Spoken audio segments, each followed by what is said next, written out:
Bonjour à toutes et à tous. Merci d'être présentes et présents ce soir ou ce midi si vous êtes au Québec, ce soir si vous êtes en France. On vous voit dans les commentaires, vous êtes arrivés. Merci à tous et à toutes pour votre présence. Alors qu'est-ce qu'on va faire aujourd'hui? Aujourd'hui, donc c'est un live pour répondre aux questions de la vidéo qu'on a publiée hier sur ma page YouTube, sur Syllabus, où on parlait de Corentin le concombre.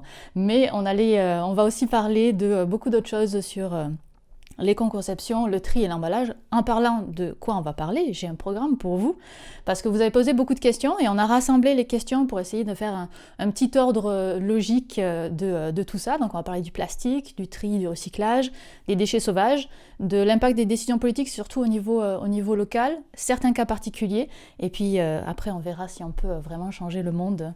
On va ouvrir, mettons, sur de plus grands sujets. Donc pour cela, ça concerne uniquement d'ailleurs, notez bien, notre invité connaît très bien le territoire français, donc toutes les réponses seront adaptées au territoire français. Ce live-là est enregistré et sera en replay sur la chaîne YouTube dans une semaine. Et vous pouvez évidemment interagir dans le chat. Vous avez Marianne qui est sous le pseudo Labayadeli qui s'occupe de la modération et qui va probablement vous envoyer quelques informations supplémentaires au besoin. Donc voilà pour le programme. Je vous propose maintenant qu'on attaque assez rapidement. On va avoir donc Valentin Fournel avec nous, qui est le directeur éco-conception de Citeo, que vous avez déjà vu dans la vidéo d'hier. Et je vais le laisser se présenter et je vais proposer qu'on commence par quelque chose que j'avais l'habitude qu'on fasse quand je faisais de la recherche, qui est de commencer par une déclaration des conflits d'intérêts pour que ce soit transparent, que vous sachiez quelle est notre position. Donc je laisse Valentin se présenter Citeo rapidement, présenter ses conflits d'intérêts, et je ferai de même par la suite. Donc Valentin, je te laisse la parole. Merci Viviane, bonjour à tous. Donc je suis Valentin Fournel, directeur éco-conception chez Citeo. Donc l'équipe éco-conception chez Citeo est vraiment en charge de construire la connaissance sur les impacts environnementaux des emballages ménagers de manière générale. Alors Citeo, qui on est? On est une entreprise privée à but non lucratif. On a été créé, alors à l'époque ça s'appelait éco-emballage, suivant le principe de pollueur-payeur, et un peu dans le jargon on appelle ça la REP, c'est-à-dire la responsabilité élargie du producteur. C'est-à-dire qu'on a demandé, la loi a demandé à ce que une personne responsable, une entreprise responsable de sa pollution vienne en fait financer pour réparer ou gérer cette pollution-là. Dans le cadre des emballages ménagers, c'est ce qui a été donné comme choix aux entreprises, c'était soit de le faire de manière individuelle, c'est-à-dire de gérer elle-même la fin de vie des emballages, des produits qu'elle mettait sur le marché, ou alors de se regrouper entre elles de manière mutualisée pour créer un système de gestion de ces emballages ménagers en fin de vie. C'est de là qu'on est né, donc Éco-emballage à l'époque. On est devenu Citeo en 2017 suite à la fusion avec Ecofolio, qui était notre homologue sur la partie des papiers graphiques. Et donc aujourd'hui, c'est donc Citeo qui opère sur cette responsabilité. Donc nos administrateurs aujourd'hui sont les entreprises, parce que c'est bien elles qui ont créé cette entreprise pour pouvoir justement gérer la fin de vie de leurs emballages ménagers. Elles nous versent donc une contribution qui est dépendante des emballages qu'elles mettent sur le marché. Donc pour chaque emballage mis sur le marché, toute entreprise doit verser une contribution pour assurer le financement de la fin de vie de ces emballages. On a aujourd'hui un chiffre d'affaires de peu près 800 millions d'euros qu'on reverse en fait à 90-95% directement aux collectivités locales qui s'occupent aujourd'hui de gérer au quotidien la collecte et le tri des emballages ménagers pour qu'ils soient ensuite recyclés. On est bien un but non lucratif, donc on ne fait pas de bénéfices, donc on n'a pas d'intérêt à avoir plus ou moins d'emballages mis sur le marché, puisque de toute façon, nos coûts sont directement liés à la mise en marché. Donc, moyen d'emballage, le coût ne changera pas, donc on finance, nous, tout ce système-là. Donc, on vient financer un système, et donc à nous d'adapter, ou à nous tous, on va dire collectivement, d'adapter ce système pour qu'il soit le plus performant possible.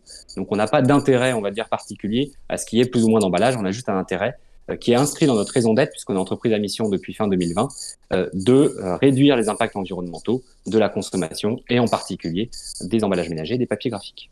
Parfait, et merci beaucoup Valentin. Donc je vais faire ma part aussi sur la déclaration de conflit d'intérêts.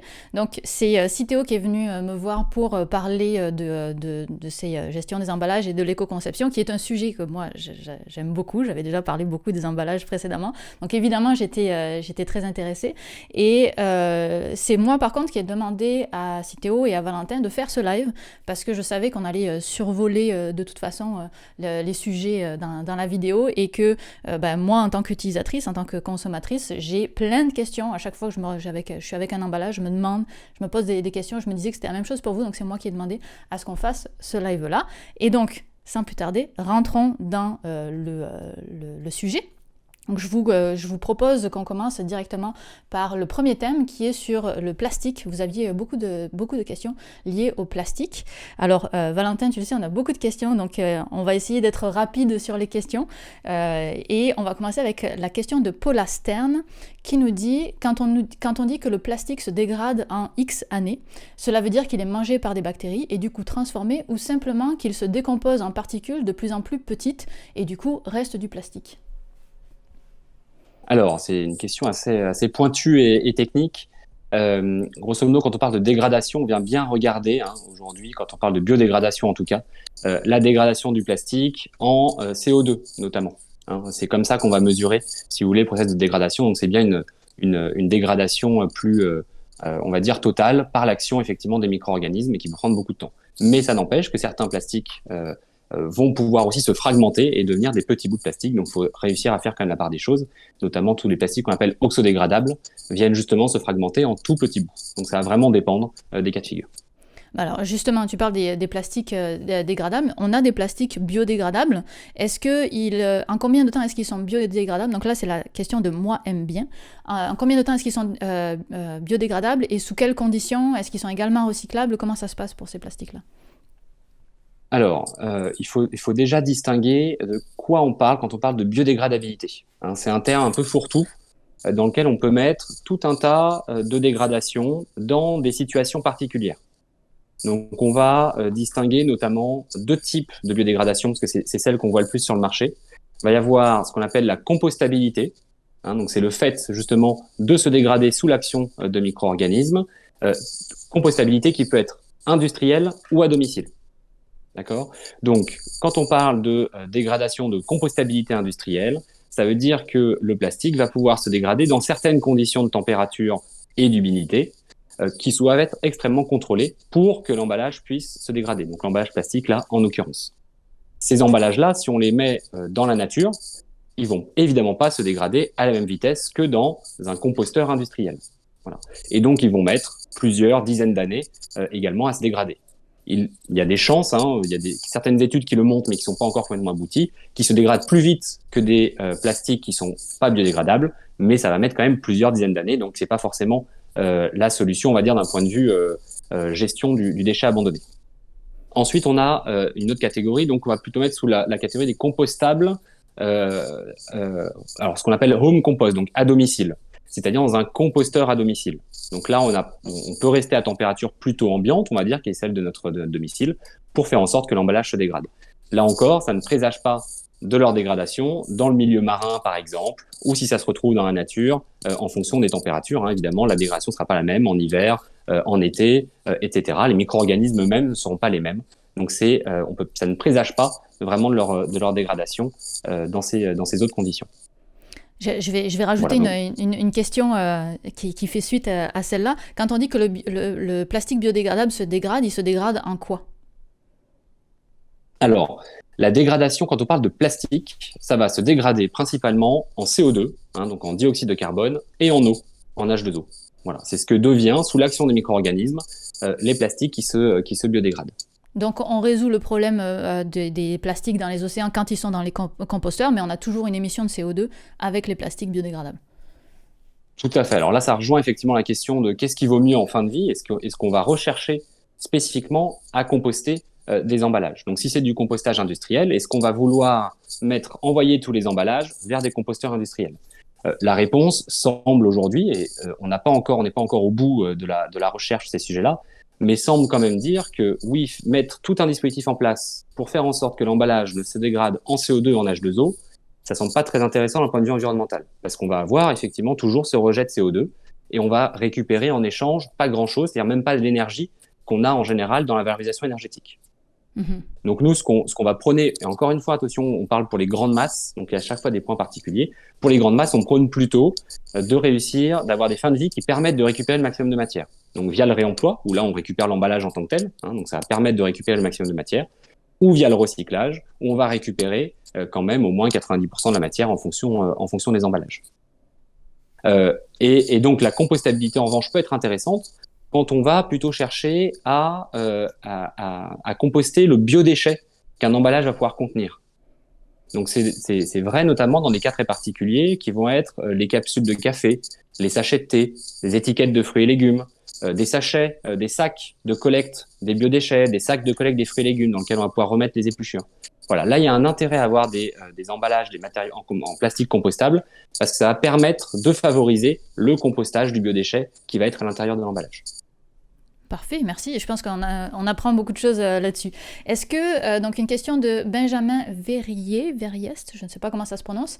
Est-ce que, alors il y a deux questions. Est-ce que tous les plastiques peuvent être recyclés? Et est-ce qu'on peut recycler un plastique souillé?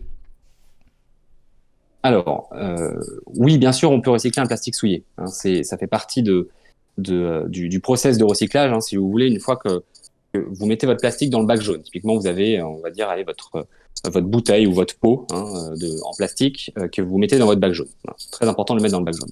Une fois qu'il va être dans votre bac jaune, il va être donc collecté pour être acheminé dans les centres de tri. Les centres de tri vont ensuite pouvoir rediriger cet emballage-là en fonction de sa filière de recyclage.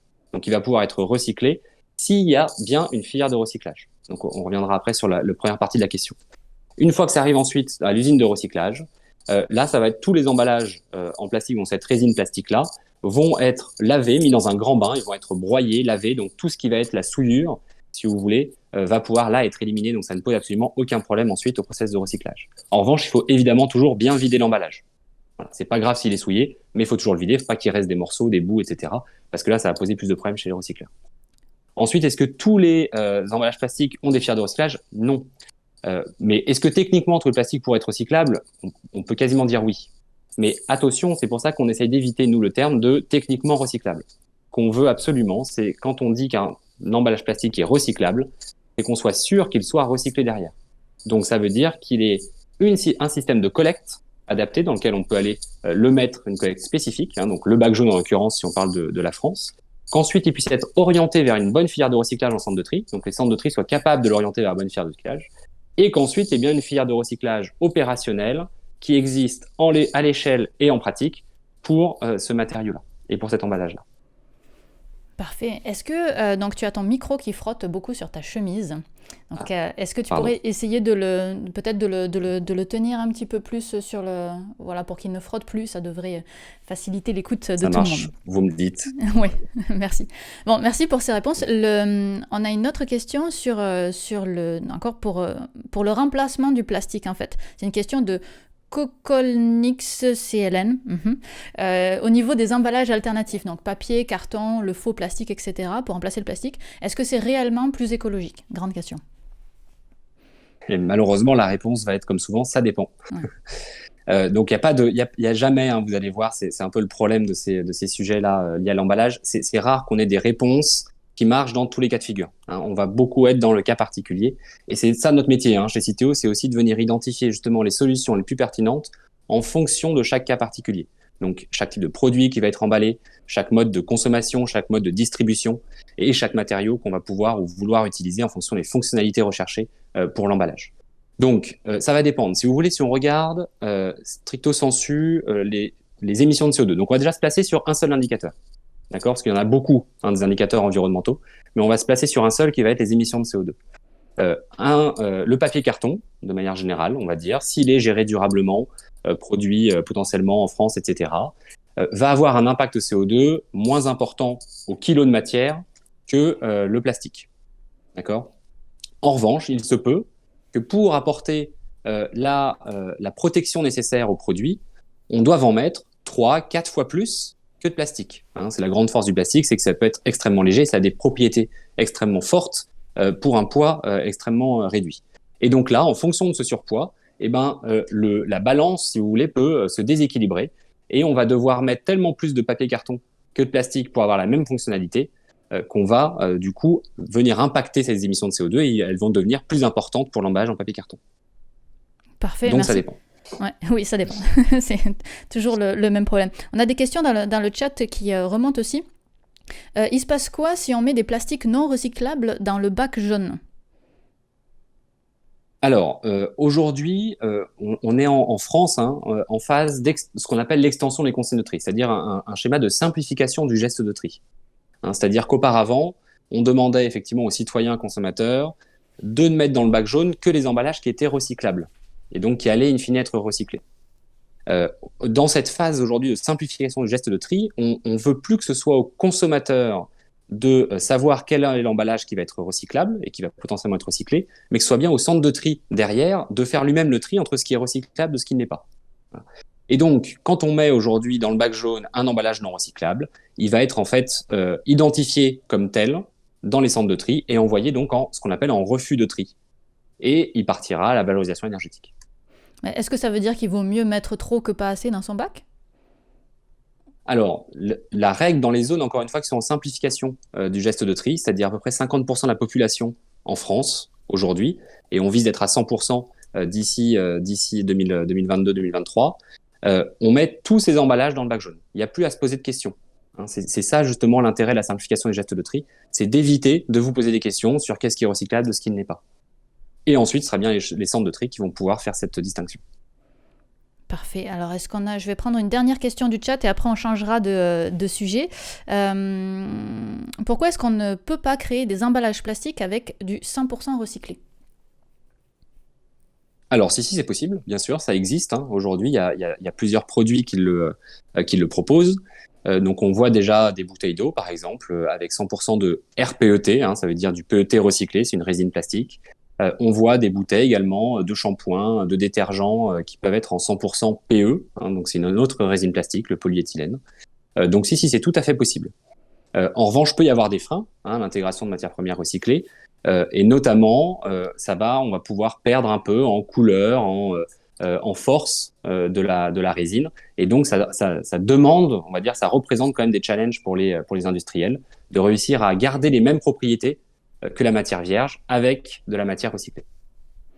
Parfait, merci beaucoup. Je propose qu'on passe au thème suivant. Donc, on n'a pas fait le tour, mais on a pris beaucoup de questions sur le plastique, mais on va passer au thème suivant sur le tri et le recyclage, pour lesquels on avait aussi beaucoup de questions. Donc, si vous avez des questions sur le plastique là, dans le chat, on les prendra plus parce qu'on rentre dans la section tri et recyclage. Donc, si vous connaissez le thème de la section suivante. Alors, on commence par une question de Élise Corsac qui dit « J'entends souvent dire qu'en France, on n'a pas d'usine de traitement, triage et recyclage des déchets, que la Chine et autres pays ne prennent plus nos déchets à recycler et qu'il est donc inutile de trier nos déchets qui sont de toute façon enfouis ou brûlés. Vous en pensez quoi ?» Alors, c'est évidemment faux. Alors, j'aimerais bien savoir surtout d'où vient cette information qu'on n'a pas de centre de tri ou d'usine de recyclage en France. Vous pouvez évidemment aller les visiter, c'est ouvert à tout public, donc surtout allez-y parce que faut surtout pas croire que ça n'existe pas. Donc aujourd'hui la France, depuis l'existence de cette filière de tri et de recyclage des déchets ménagers, enfin des emballages ménagers, c'est bien doté et a opté pour justement effectuer le tri et le recyclage en France. D'autres pays ont fait d'autres choix. Et ont décidé plutôt d'envoyer effectivement leurs déchets pour être valorisés dans d'autres pays comme en Asie du Sud-Est ou en Chine par exemple. Donc nous, la fermeture des frontières pour les emballages ménagers, pour les déchets de la Chine n'a pas eu d'impact vraiment sur la France en tant que telle, puisque aujourd'hui, quand vous mettez un emballage dans le bac jaune, il va bien être trié dans un centre de tri qui est en France. On a aujourd'hui 170 centres de tri en France qui trient les emballages ménagers.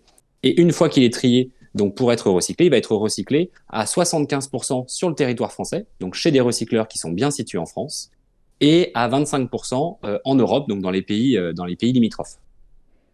On a moins de 1% des plastiques qui sont recyclés au grand export, notamment en Turquie par exemple. Ok, j'étais persuadée qu'il y en avait beaucoup qui partaient justement en Asie, donc je suis surprise d'apprendre que... Donc c'est une loi qui impose ça ou ça vient d'ailleurs ? Non, c'est vraiment l'organisation, si vous voulez, aujourd'hui de la filière telle qu'elle existe en France. Alors, peut y avoir aussi parfois des amalgames qui sont faits, c'est-à-dire que les emballages, il n'y a pas que les emballages ménagers. Là, on parle bien de tout ce qui va être le bac jaune, les emballages ménagers tels que vous les triez dans le bac jaune. Après, il y a les emballages industriels et commerciaux qui, là, appartiennent aux entreprises. Et là, chacune entreprise, on va dire, est responsable de gérer ensuite la fin de vie et donc de passer les contrats avec tous ceux qui veulent. Ok, oui, donc ça Donc dépend les cas de figure peuvent être différents. Ok, ouais, ça dépend de quoi on parle. Parfait. La France, donc question de Ghislain, la France recycle quelle fraction des déchets qu'elle produit? Alors, moi je vais parler des emballages ménagers, parce que c'est vraiment là-dessus qu'on est orienté chez Citeo. Donc, pour les emballages ménagers, il y a à peu près 5 millions de tonnes qui sont mis chaque année sur le marché. D'accord? 5 millions de tonnes d'emballages ménagers. La moitié, c'est du verre. On va avoir ensuite à peu près 1 million de tonnes de papier carton, 1 million de tonnes d'emballage en plastique. Et puis le reste, donc à peu près 400 000 tonnes, on va être sur de l'acier et de l'aluminium, principalement. De ces 5 millions de tonnes, on recycle aujourd'hui à peu près 70% de ces emballages ménagers. Donc un peu plus de 3 millions de tonnes. Voilà. Évidemment, la réalité est très différente en fonction des matériaux et des types d'emballage. Donc on va avoir des très forts taux de recyclage pour l'acier et le verre, par exemple. On est au-dessus des 80-85%. On va avoir des taux de recyclage qui vont être dans la moyenne pour les papiers cartons. Et puis ensuite, on va avoir pour les plastiques un taux de recyclage moyen qui est un peu plus faible. On est autour de 30%. Avec, là derrière encore, deux vérités différentes. C'est-à-dire qu'on va avoir les emballages, les bouteilles et flacons en plastique qui sont à trier depuis déjà 92. Donc le geste de tri est déjà bien installé. On a un taux de recyclage de 61%. Et ensuite, les autres emballages plastiques. Donc on est en train de récupérer, grâce à la simplification du geste de tri dans les territoires, et donc qui vont monter en puissance. Donc aujourd'hui, on n'est qu'à 5%, mais ça va évidemment monter en puissance. On commence seulement à les trier dans le bac jaune. Quand on dit que quelque chose est recyclé, donc les pourcentages que tu nous as donnés, est-ce que c'est le pourcentage par rapport à ce qui est mis sur le marché et ce qui est récupéré en centre de tri, ou c'est à la sortie du centre de tri? C'est à quelle étape? Alors aujourd'hui, non, c'est en entrée recycleur. C'est en entrée recycleur, c'est-à-dire qu'on prend bien ce qui est mis sur le marché et on regarde ce qui rentre chez le recycleur. D'accord, donc mais entre l'entrée recycleur et la sortie recycleur, ça se peut qu'il y ait des pertes aussi au milieu. Il y a le rendement du recyclage qui peut rentrer en compte, bien sûr. Parfait. Alors, je passe à la question suivante de Saint-Nicolas. On a la chance d'avoir Saint-Nicolas avec nous. La poubelle jaune accueille de plus en plus d'emballages divers. Elle devient alors ma poubelle principale. Je me demande à quel point nos déchets recyclables sont tous recyclés, ce qui revient finalement à la question que je viens de poser. Quelles sont les étapes de transformation et les futurs usages? Est-ce qu'une partie est brûlée et d'autres pratiques indésirables pour l'environnement, délocalisées? On a dit que non, a priori, pour le cas des emballages ménagers. Et une dernière question, est-ce possible pour certaines matières d'être recyclées indéfiniment? Donc il y a beaucoup de questions, sous-questions là-dessous, mais peut-être commencer par à quel point est-ce que c'est brûlé, ceux qui ne sont pas recyclables? Est-ce que c'est brûlé? Qu'est-ce qu'on en fait de ces trucs pas recyclables? Oui, alors ce qui n'est pas recyclable est bien orienté, donc ce que je disais tout à l'heure, en refus de tri.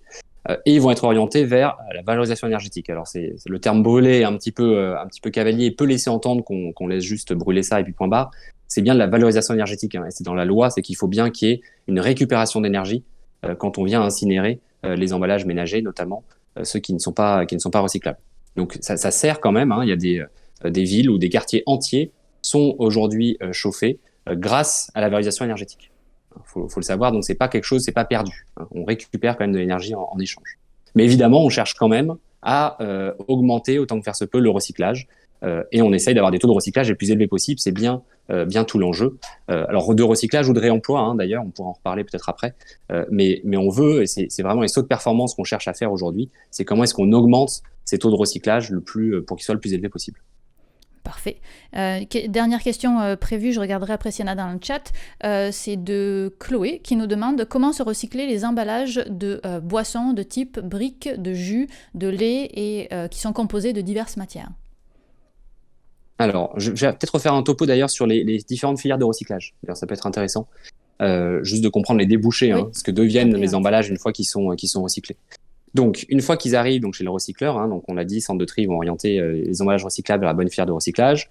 Ça part ensuite chez les recycleurs sous forme de balles, quasiment une tonne, un peu moins d'une tonne, qui arrivent chez les recycleurs, qui les mettent dans leur process et là pour être recyclés.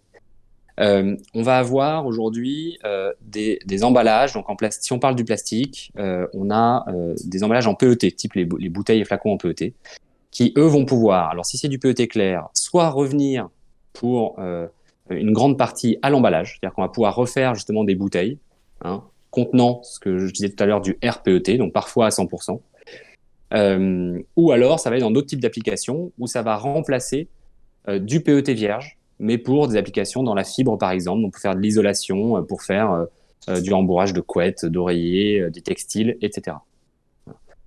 Pour les plastiques qui s'appellent le PEPP, c'est un peu barbare comme terme, ce sont des résines plastiques qu'on va retrouver par exemple vos bouteilles de lait ou certains flacons de shampoing, etc. Donc là, ça va être recyclé pour revenir dans des pièces injectées. Donc on va refaire des objets en plastique. Ça peut être des tuyaux aussi qu'on va utiliser beaucoup dans le BTP, par exemple, des gaines, etc. Donc ça va remplacer encore une fois la même matière vierge. C'est ça qui est intéressant, c'est que ça permet de garantir une qualité, une pérennité des débouchés de recyclage. Ensuite, on va avoir d'autres emballages qui sont en train, enfin alors des filières de recyclage qui sont en train de se développer, où on mise beaucoup sur le recyclage chimique. D'accord, donc recyclage chimique, on va aller cette fois-ci retourner quasiment à la matière vierge en fait. On revient au monomère ou à la pyrolyse, à de l'huile de pyrolyse qu'on va pouvoir ensuite réintégrer dans un process classique de production d'emballage plastique. Et donc là, ça revient de la même matière plastique que de la base, donc on peut en faire toutes les applications plastiques auxquelles on pense. Ensuite, dans les papiers cartons, c'était la question. Donc, dans les papiers cartons, on va avoir une filière pour les papiers cartons, dit tels quels. Donc là, ça va retourner pour refaire de l'emballage, par exemple. Et puis, on va avoir la filière briques, donc les briques alimentaires, les briques de boissons, les briques de lait, où là, c'est un process un peu spécifique où on vient justement mettre ces emballages-là, donc qui sont composés, comme ça a été dit, à peu près 75% de papier carton, à peu près 21% de plastique, du PE, et 4% d'aluminium. Donc là, dans ce process-là, on va mettre ça dans un grand bain, ça s'appelle un pulpeur, on met ça, et tout ce qui est papier-carton va se mettre en solution, si vous voulez, dans l'eau, dans le pulpeur, donc il va pouvoir être récupéré comme ça. Et tout ce qui n'est pas du papier-carton, donc pas de la cellulose en fait, surtout, va venir flotter et on va réussir à le récupérer. Et ensuite, on va soit le valoriser énergétiquement, soit il y a des débouchés de recyclage qui sont en train de se structurer pour refaire, par exemple, des bancs de jardin ou d'autres types d'objets en ce qu'on appelle en polyal, qui est ce matériau qui n'est pas recyclé dans le process classique du papier carton. Parfait. Attention, ton micro se remet à frotter sur ta chemise. Je l'ai relâché. c'est pour ça. Mais merci, je pense que c'était nécessaire d'avoir ce petit rappel sur les filières de recyclage. Je vais prendre des questions du chat aussi qui sont, je pense, intéressantes, notamment sur les consignes. C'est quelque chose qui est beaucoup revenu dans le chat, je l'ai vu, et hier aussi dans la vidéo. Donc, il y a des questions sur pourquoi est-ce qu'il n'y a pas de consignes en France. Et la question spécifique aujourd'hui, c'est pouvez-vous expliquer pourquoi à grande échelle, les emballages consignés sont plus polluants que du réemploi ou du tri? Oula, alors pourquoi? D'où vient cette affirmation que les emballages consignés sont plus polluants? Non, pas nécessairement. La consigne, attention, c'est un moyen pour augmenter les taux de collecte. C'est pas une fin en soi, c'est-à-dire qu'on peut avoir de la consigne typiquement pour recyclage, on peut avoir de la consigne pour réemploi. En fait, la consigne est un moyen d'inciter le consommateur à ramener son emballage à un point de collecte. Aujourd'hui, on fait face quand même à une urgence et on cherche absolument à augmenter les taux de recyclage, notamment, ou les taux de réemploi. On a des objectifs européens, notamment, qui viennent fixer des taux de recyclage cibles de 90% pour les bouteilles en plastique. Aujourd'hui, on ne connaît pas de pays dans le monde qui ont atteint ces taux de recyclage-là sans consigne. Donc oui, la consigne est évidemment quelque chose qu'il faut investiguer. C'est une solution qui, dans certains pays, encore une fois, a déjà fait ses preuves. Et donc, il faut regarder. Évidemment que ça peut être une solution qui est intéressante pour encourager, encore une fois, à augmenter ce taux de collecte et donc le fait de rapporter son emballage dans un lieu dédié. Est-ce que c'est pas quelque chose qui était plus courant, les consignes, il y a quelques années en France et qui n'est plus trop en vigueur maintenant? C'est ce que j'ai cru comprendre des commentaires que j'ai pu voir sur YouTube. Alors, il y a eu de la consigne, bien sûr. Il y en a encore. Certains industriels qui font du réemploi, notamment. En fait, la consigne, si vous voulez, est surtout utilisée dans le cadre du réemploi aujourd'hui, parce que c'est un moyen le plus simple possible de récupérer, évidemment, l'emballage, d'être sûr qu'il va être ramené par le consommateur. Donc, ça existe aujourd'hui. Ça a existé parce qu'effectivement, à un certain moment, il y avait plus potentiellement de réemploi, notamment sur des bouteilles en verre.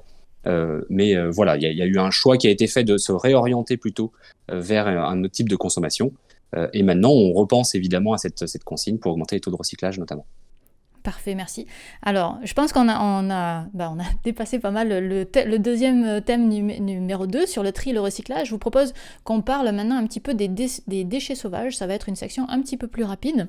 Et on va attaquer tout de suite avec la question de Foncellini qui nous demande je me demandais pourquoi les déchets français arrivaient dans la mer. Bonne question. Alors, si seulement on avait la réponse, on pourrait tout de suite agir. Mais en fait, il y a certainement plusieurs causes. Hein, c'est ça qu'il faut essayer de comprendre. Alors, faut déjà essayer de distinguer. Faut faire attention parce que souvent, ce qu'on voit, toutes les images, etc., c'est quelque chose de global. Il faut réussir à distinguer ce qui va être issu de pays dans lesquels il n'y a pas de gestion de déchets, de pays dans lesquels il y a des systèmes de gestion des déchets qui sont déjà bien développés. Donc, si on prend le cas de la France, qui va être évidemment plutôt dans cette seconde catégorie, on estime, alors c'est vraiment des estimations et qui n'ont pas de valeur absolue, mais qui viennent pas de nous, qui estiment qu'on a à peu près 98% d'emballages qui sont collectés aujourd'hui, que ce soit via le bac jaune ou que ce soit via la poubelle classique des ordures ménagères. Donc, ça voudrait dire qu'on a évidemment moins de 1%, 2 ou 1% des emballages ménagers qui se retrouvent en déchets abandonnés. Ça reste trop. Ceci dit, évidemment, ça reste trop. Donc maintenant, on essaie de comprendre justement d'où viennent ces emballages. Est-ce que c'est uniquement un geste du consommateur qui était en consommation nomade et qui a décidé de jeter son emballage comme ça sans faire attention?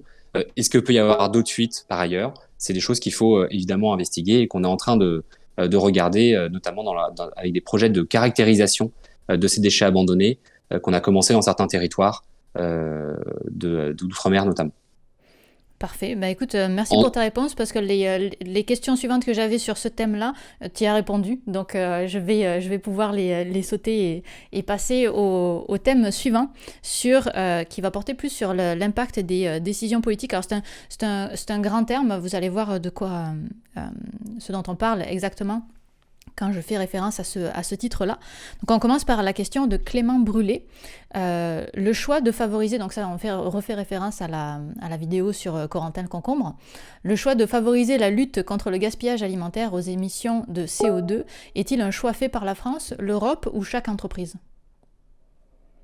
Alors, c'est une bonne question et je pense qu'on rentre un peu dans la problématique actuelle sur ces sujets-là, c'est qu'on voit bien qu'il y a différents impacts environnementaux, dont certains d'ailleurs sont extrêmement liés, faut pas l'oublier, et on a une tendance là à opposer les impacts environnementaux entre eux.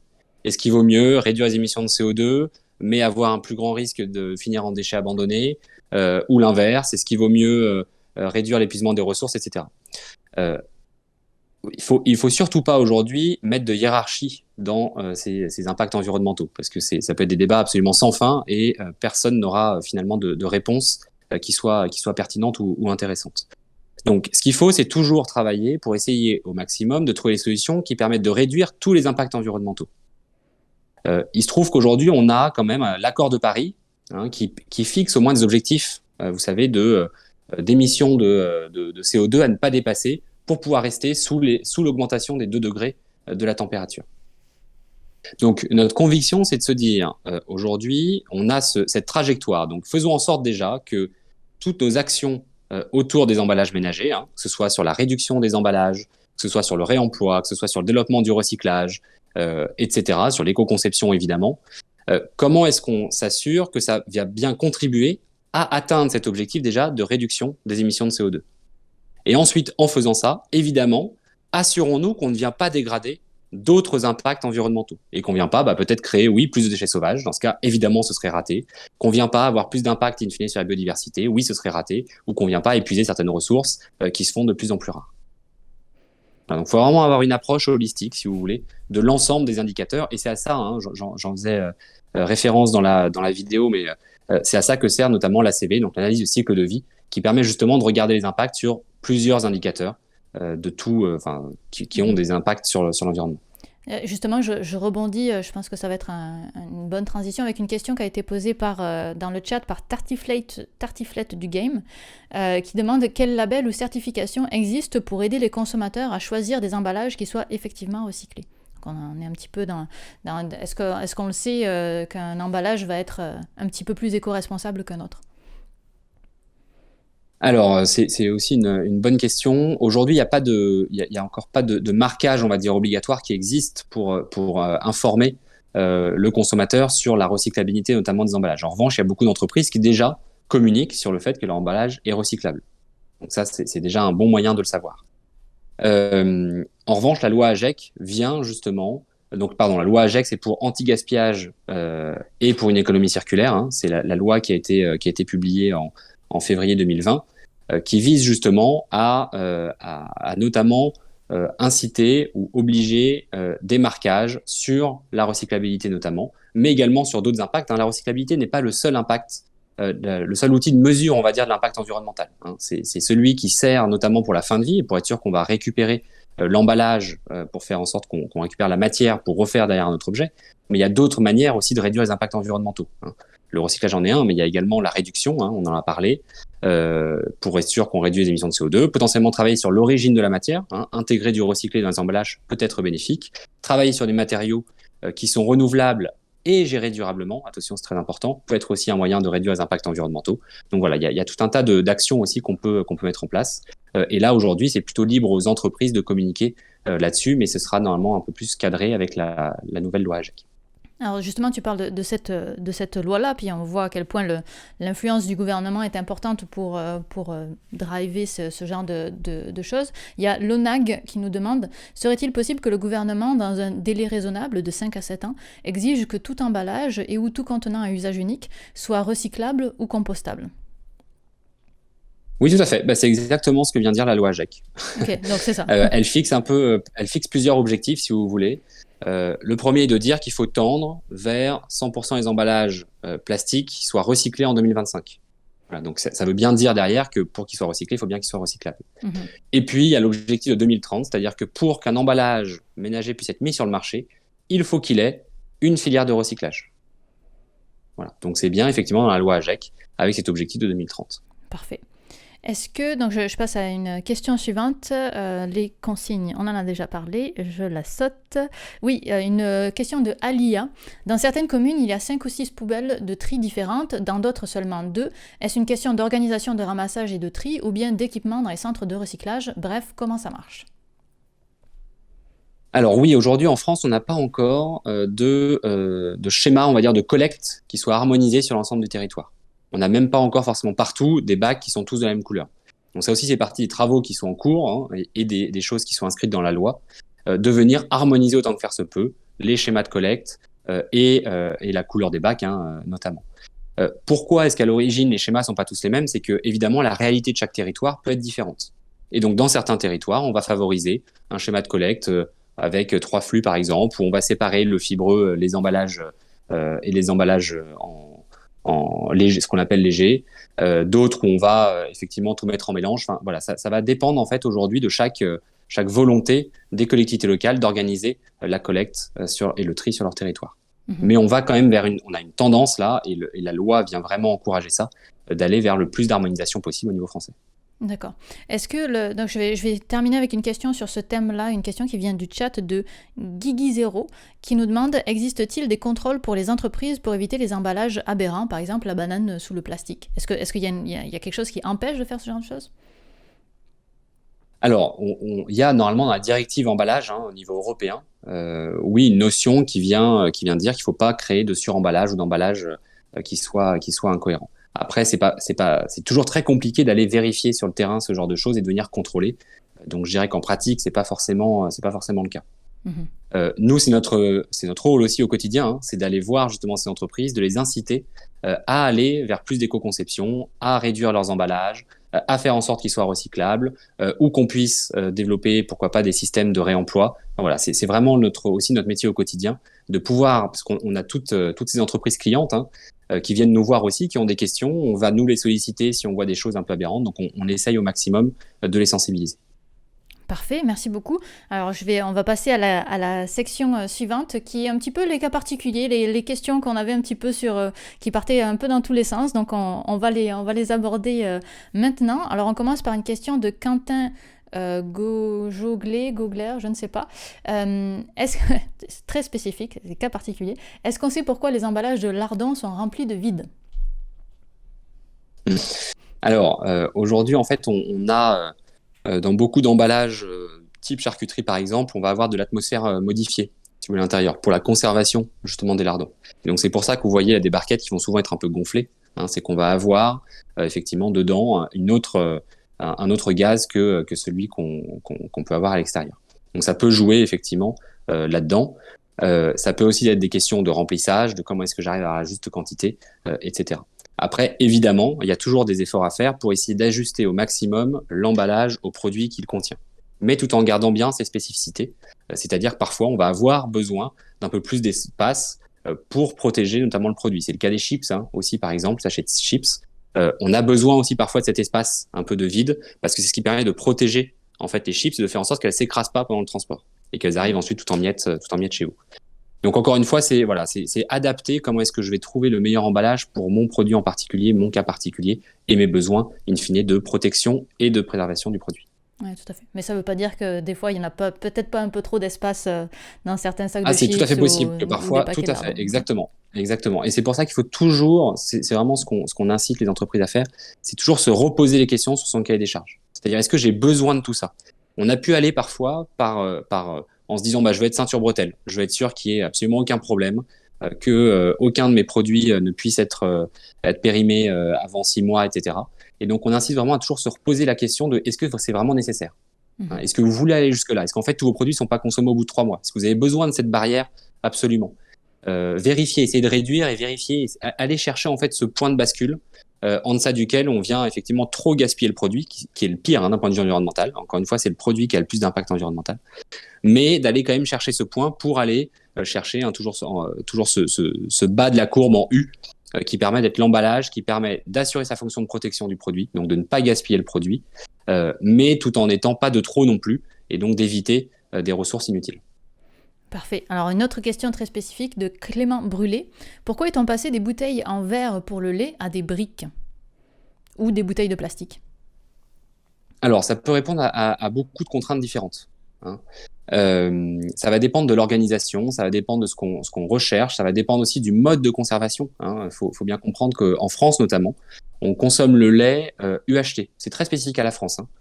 Et pour faire de l'UHT, il nous faut soit de la brique, soit de la bouteille en PEHD. Oui. On peut aussi rechercher d'autres choses. Le verre qui a énormément de propriétés très intéressantes, qui est effectivement qui peut être transparent, qui a une bonne image, on va dire, de tradition, qui n'est pas issu du pétrole, etc. En revanche, il va être assez lourd aussi. Donc tout va dépendre aussi des distances qu'on va faire traverser à cette bouteille, soit avant de la remplir, soit même une fois qu'elle est remplie, à toutes ces bouteilles, ces bouteilles-là. Donc voilà, tout ça, c'est un arbitrage en fait global. Est-ce que je peux en mettre autant dans mon camion? Est-ce que je viens pas en fait avoir un impact sur ma logistique? Donc en fait, il y a toujours tout un tas de raisons qui peuvent justifier cet emballage-là. En revanche, ça ne veut pas dire que tous les emballages sont justifiés. Donc c'est pour ça qu'il faut toujours, encore une fois, se reposer la question: est-ce que je peux pas faire différemment pour essayer toujours de diminuer mes impacts environnementaux? Prochaine question de Inconnu Rien. Pourquoi acheter des recharges de savon liquide? On en parlait dans la vidéo. Les recharges étant en plastique non recyclable, alors que les flacons, si, entre parenthèses, en théorie. Donc j'imagine que c'est un petit peu du cas par cas, mais est-ce qu'on n'a pas un problème de recyclabilité entre la recharge et puis ce qu'on achète qui est rechargeable? Alors, de moins en moins, parce qu'on a aujourd'hui une filière de recyclage qui s'est développée sur les emballages souples en mono-PE, donc c'est une résine plastique. Donc en mono-PE, et il y a des recharges qui existent déjà dans ce matériau-là. Donc si elles sont dans ce matériau-là, elles vont tout à fait pouvoir se recycler. Donc là, c'est tout bénef, quelque part, parce qu'on va à la fois alléger vraiment l'emballage et on va pouvoir recycler cette recharge in fine. On avait, même avant ça, donc il y a certaines recharges qui sont encore complexes et qui ne sont pas recyclables, effectivement. Donc dans ce cas, il faut plutôt essayer de venir éco-concevoir ces recharges-là pour faire en sorte qu'elles soient dans ce matériau qu'on arrive à recycler aujourd'hui. Il faut savoir que sur l'impact environnemental, c'est toujours plus important de réduire l'emballage, même que de le recycler. Donc la réduction reste un des axes forts, très forts de l'éco-conception. C'est ce qui permet vraiment de réduire l'impact environnemental. Oui, on va dire, alors on avait des chiffres à une époque qui disaient qu'il vaut mieux aller alléger d'1 gramme plutôt que de recycler 2 grammes de plus, si vous voulez. Parfait. Une question de Zulfin. On parlait des produits concentrés, tu avais parlé des déodorants qui étaient concentrés dans la vidéo. Est-ce qu'un produit plus concentré ou compressé ne nous incite-t-il pas à consommer plus de produits parce que justement c'est concentré, donc on n'a pas l'impression qu'on en utilise autant, et donc à dégrader l'empreinte environnementale de notre utilisation. Est-ce que tu as de l'information là-dessus? Alors, j'ai pas d'informations précises sur est-ce que c'est le cas ou pas. En tout cas, oui, et si c'est un risque, ça veut dire qu'il faut surtout essayer de travailler les bonnes pratiques pour éviter ça. Donc, soit en préparant des doses à chaque fois, en fait. Vous savez qu'il existe maintenant des systèmes pour distribuer, que ce soit les shampoings, déodorants, qui permettent en fait à chaque fois qu'on appuie de fournir une dose, c'est la dose nécessaire. Donc ça peut être une possibilité. Ou alors de bien communiquer, surtout, sur le fait que c'est un produit compressé, et donc il ne faut pas venir en mettre 2 fois plus ou autant qu'auparavant, mais qu'on peut bien en mettre moins. Donc Parfait. oui, en tout cas, c'est un point de vigilance qu'il faut avoir et c'est bien de faire attention. Ok. On a fait le tour des questions un petit peu des cas particuliers. Donc, je propose qu'on passe à la section suivante, qui est une section large de « Et si on changeait le monde ?» si on trouvait d'autres solutions.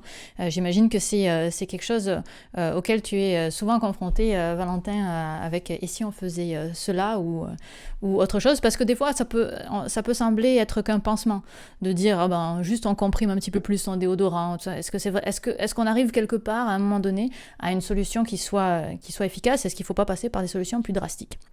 Alors, je vais y aller crescendo dans les questions. On a d'abord une question de Serge Benistan. Instinctivement, j'ai tendance à penser que la production en circuit court est forcément meilleure en termes d'impact, mais je me rends compte que je manque d'éléments pour évaluer cela. Le résultat de l'analyse du cycle de vie pour ces produits en circuit court pourrait être contre-intuitif. Que pouvez-vous nous dire sur le sujet ? Non, je pense que c'est un bon point. Évidemment qu'un circuit court, on peut comprendre que va y avoir beaucoup moins de transport qui est fait, qu'on va potentiellement avoir besoin de moins d'emballage, de moins préserver le produit aussi, parce que justement le temps aussi va être plus court. Donc on peut tout à fait envisager le fait que c'est un intérêt, en tout cas d'un point de vue environnemental. Ça a été notamment validé, ça je pense, par des travaux de l'ADEME autour du réemploi. Pour dire que le réemploi... si tu peux définir ce que c'est. Oui, c'est l'agence française, si vous voulez, qui gère un peu toutes ces problématiques d'énergie. Et donc, qui vient vraiment raconter que dans un cadre de réemploi, donc on va réemployer le verre par exemple, l'impact environnemental du réemploi est le moins important dans un cadre de circuit court. C'est-à-dire que forcément, à un niveau national, c'est plus compliqué parce qu'on va venir rapporter des emballages vides sur des très longues distances qui vont augmenter très significativement les impacts environnementaux. Donc le circuit court, bien évidemment, va permettre d'ailleurs de plus facilement, potentiellement, de développer ces systèmes de réemploi en local. Donc oui, ça peut avoir un intérêt. En revanche, on peut bien comprendre aujourd'hui qu'on est dans un monde où il y a encore beaucoup de produits qui ne peuvent pas être produits localement. Si je prends un exemple, peu importe, de la San Pellegrino, c'est bien une autre source, donc il faut bien aller la chercher à la source. Donc on n'a pas le choix que de la produire en fait que là où elle est produite, et on peut pas aller l'acheminer, enfin en tout cas la produire localement. C'est vrai aussi du vin, du champagne, enfin voilà. Il y a tout un tas de cas de figure comme ça où s'il n'y a pas de production en local, et ben forcément le circuit court peut s'arrêter là. Oui, tout à fait. Moi, je connais bien ça. Vivant au Québec, on mangerait que des patates avec du sirop d'érable. J'exagère, évidemment. Il y a beaucoup plus de production que ça, mais mettons que ce serait un petit peu plus limité si on ne devait faire qu'un circuit court. Et puis, il y a aussi la problématique que tout le monde n'est pas à proximité, aussi au-delà des territoires d'un circuit court. Donc, mais c'est quelque chose qui est encouragé par les politiques. Alors là, on sort un petit peu parce que de ton champ d'expertise, vu que tu es plus dans les emballages, mais est-ce que tu vois un mouvement vers ça au niveau des politiques ou des industriels? Oui, je pense qu'il y a évidemment ce mouvement, même dans les prises de conscience des consommateurs. Donc oui, bien sûr, des politiques, oui, des industriels, d'essayer de le développer quand c'est possible, encore une fois. Et là, je pense que c'est à chacun aussi de voir ce qu'il préfère faire. Ça va rejoindre aussi, même consommer des fruits et légumes de saison. Ça rentre tout ça dans cette notion-là. Et je pense que c'est à chacun de savoir ce qu'il peut faire, ce qu'il est capable de faire, ce qu'il est volontaire de faire pour essayer justement d'être plus consommé plus en local ou en circuit court. Parfait. Une question de Gladys Guillet qui nous demande est-ce qu'il y aurait un autre moyen que l'emballage, donc qui est son rayonnage, Oups, c'est moi qui ai mal lu. Est-ce qu'il y aurait un autre moyen que l'emballage? Exemple, caisson rayonnage humide avec des bus d'aspersion. Ça existe chez certains primeurs. Donc on revient à la question du concombre et d'enlever son plastique, même si c'est pas partout qu'il a du plastique. Donc est-ce qu'il y a d'autres moyens d'emballage qui ne nécessitent pas d'emballage, si on veut? Oui, bien sûr, ça rejoint même la question plus largement du vrac, hein. Et donc pouvoir distribuer. Alors attention, ça ne veut pas forcément dire qu'il n'y a pas eu d'emballage. Hein, c'est pas parce que le produit n'est pas distribué sans emballage qu'il n'y en a pas eu en amont. Hein, il y a toujours besoin d'un emballage quelque part. C'est-à-dire que quand on va transporter quelque chose, on est obligé d'utiliser un emballage pour transporter ce produit-là. Donc oui, ça fait partie des pistes, évidemment, ça existe déjà, ça a été souligné. Le vrac aujourd'hui est en train de se développer. Je pense que là où il faut faire juste attention, c'est que quand on va développer ces systèmes-là, un peu alternatifs ou nouveaux, bien s'assurer qu'on ne vient pas augmenter le gaspillage alimentaire. Encore une fois, c'est vraiment la clé. Donc oui, bien sûr, si ça permet de réduire la quantité d'emballage, et attention, vraiment, il faut regarder sur l'ensemble du cycle, hein, donc depuis vraiment la production jusqu'à l'acheminement dans les lieux de distribution, jusqu'au consommateur, et la manière dont le consommateur ensuite lui aussi va l'utiliser. Donc il faut bien s'assurer qu'on n'ait pas de transfert de pollution à un moment de la chaîne. Et puis surtout, donc on vient bien ne pas impacter le gaspillage alimentaire qui, encore une fois, est vraiment ce qui est de pire pour l'environnement. Tu m'as devancé sur le vrac, justement. Est-ce qu'on a des données sur est-ce que c'est mieux? Parce que finalement, est-ce que l'emballage n'est pas juste caché parce qu'il a été utilisé en amont et il est juste en vrac quand nous on arrive? Est-ce qu'on a des données là-dessus sur le vrac? Alors, encore une fois, ça dépend. Ouais. C'est-à-dire qu'il va y avoir certains cas de figure dans lesquels, oui, le vrac va pouvoir être plus intéressant d'un point de vue environnemental, et par contre, dans d'autres où non, il n'a pas tellement de sens d'un point de vue environnemental. Donc, il y a une étude en cours, notamment de l'ADEME, sur ce sujet-là, en France, encore une fois, qui va permettre de venir comparer justement certains types de produits dans le cadre d'une consommation vrac ou dans le cadre d'une consommation préemballée. Il y a une étude très très bonne aussi qui a été faite par Éco-entreprise Québec avec le Conseil national zéro déchet, donc au Québec, que je vous conseille de lire, qui compare aussi comme ça des solutions pour différents types de produits et qui vient dire, dans certains cas, oui, le vrac va être mieux, dans d'autres, par contre, non, c'est le préemballé qui est plus intéressant. Ah ouais, ok. Donc il y a vraiment des cas où le préemballé est plus intéressant que le vrac. Oui, bien sûr. Ok, très intéressant. Question de Sébastien Chaumet. Il dit pas une question, mais juste une piste à signaler aussi, sans polémique aucune et précise. On pourrait aussi moins consommer. Je suis conscient que cette piste aurait des conséquences énormes, bonnes comme mauvaises, mais c'est un vrai sujet de citoyenneté qui, dans beaucoup de contenus, n'est jamais abordé. Donc, qu'est-ce que tu en penses de cette, finalement, la décroissance, moins consommer, tout simplement? On ne mange pas de concombre quand il n'est pas emballé dans du plastique. C'est ça. Là, je pense que typiquement, c'est des choses qui sont assez personnelles à mettre en place. Hein. C'est comment est-ce que vous voyez votre consommation? Est-ce qu'elle est trop ou pas? De vous reposer la question de à chaque fois, est-ce que j'ai vraiment besoin de ça ou pas? Oui, bien sûr, c'est intéressant d'un point de vue environnemental, c'est même assez clé. Mais je pense que c'est un parcours qui est très personnel à prendre. Et donc à chacun de se faire là son opinion, ce sur quoi il peut, de quoi il peut se passer, des choses dont il peut pas se passer. Enfin, c'est très dur là de faire des grands discours très généraux. Ça ferait plus démagogue que voilà. Alors c'est quelque chose d'assez personnel in fine. Oui, tout à fait. Mais, moi, par exemple, j'ai décidé de ne plus acheter de madeleines emballées individuellement parce que je les mange trop vite pour que ce soit nécessaire qu'elles soient emballées individuellement. Et j'ai une dernière question que j'ai essayé de reformuler parce que j'ai eu quelques commentaires, mais à chaque fois c'était des énormes pavés, donc j'ai essayé de reformuler l'idée. Et donc voici à peu près comment je l'ai reformulé. Quels sont les freins pour changer complètement notre façon d'approcher l'approvisionnement alimentaire? Parce que toutes les démarches dont on a parlé, qu'on met en place, ce sont des démarches qui préservent la façon dont on fonctionne aujourd'hui. Dans les commentaires, on retrouve beaucoup de suggestions comme quoi le problème vient du fait que nous sommes dans une société capitaliste à la recherche du profit et que la seule vraie solution, ce serait de changer le système au complet, notamment en ne faisant que du circuit court. On en a déjà parlé. Est-ce que tu as une opinion là-dessus oui, une opinion là-dessus? Je pense qu'il faut effectivement commencer à repenser un peu ce qui peut l'être. C'est-à-dire qu'aujourd'hui, on voit que dans ce contexte, hein, à la fois médiatique, politique, environnemental évidemment, parce qu'il y a aussi une réalité derrière qu'on peut plus nier, ça pousse forcément à réfléchir à d'autres modèles. On le voit aujourd'hui, il y a beaucoup d'initiatives qui se créent autour du réemploi, hein, par exemple. Et typiquement, mettre en place un dispositif de réemploi demande de réfléchir aussi les chaînes d'approvisionnement. Parce que ça n'a pas de sens, encore une fois, d'aller réemployer des emballages qui sont consommés à Brest, d'aller les remplir à Strasbourg. Donc, je pense que tous ces nouveaux modes là sont en train justement d'être définis, d'aller vers ce local, justement de chercher ces dispositifs en circuit court. Donc oui, je pense que c'est une bonne moyen de le faire, et surtout là en tant que consommateur, allez justement titiller vos produits, les producteurs des produits que vous consommez, pour justement leur demander aussi d'autres choses. Faites en sorte, vous avez un pouvoir en fait en tant que consommateur qui est celui de demander ce que vous avez envie de consommer ou la manière dont vous avez envie de consommer. Et je pense que c'est la meilleure manière aujourd'hui de faire avancer ces schémas-là, parce que ça doit venir de l'industrie en tant que telle. Ça va être extrêmement compliqué de venir imposer des choses qui devraient s'appliquer de manière mondiale, globale, à l'ensemble des entreprises. C'est, à mon avis, pas comme ça que ça pourra marcher. Est-ce que tu es optimiste sur les années à venir dans notre capacité à réduire notre production de déchets?